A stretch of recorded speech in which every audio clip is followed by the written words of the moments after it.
पहली नजर में तुमने उसे पसंद कर लिया और उसने तुम्हें, और इस लव एट फर्स्ट साइट को तुम मोहब्बत कह रहे हो, तो हो सकता है तुम गलत हो। क्योंकि यार पहली नजर में तो हमें एंटीक चीजें भी पसंद आ जाती है, पर हम उसे घर में रखते हैं दिखावे के लिए। बस क्योंकि देर रात तक तुम दोनों ढेर सारी बातें करते हो और इसे तुम मोहब्बत समझते हो, तो हो सकता है तुम गलत हो। क्योंकि यार अकेलेपन के मारे तो दो अनजान मुसाफिर भी एक दूसरे से बात कर ही लेते हैं।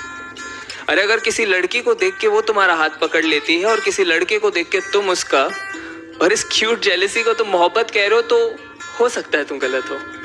क्योंकि यार परिंदों को पकड़ा जाता है पिंजरों में कैद करने के लिए, उन्हें आजाद करने के लिए नहीं। बस क्योंकि अब तुम दोनों एक दूसरे की बातों को समझ पा रहे हो और इसे तुम मोहब्बत कहते हो, तो हो सकता है तुम गलत हो। क्योंकि याद रखो, दो भूखे भिखारी भी एक दूसरे की भूख समझ सकते हैं पर मिटा नहीं सकते।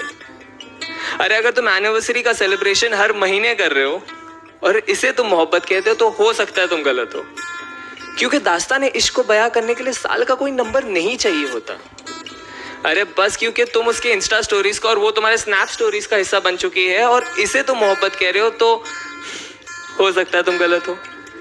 क्योंकि यार मोहब्बत को फिल्टरों के साथ सेव नहीं किया जाता, उसे बस उसी लम्हे में जिया जाता है।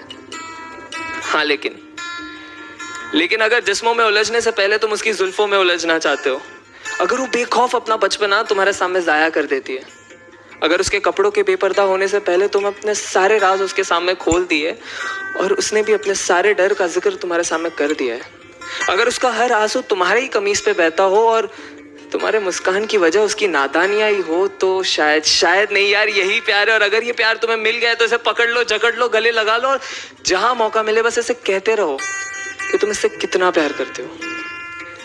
क्योंकि ऐसी मोहब्बत से मुलाकात होने में जिंदगी का एक काफी लंबा अरसा बीत जाता है।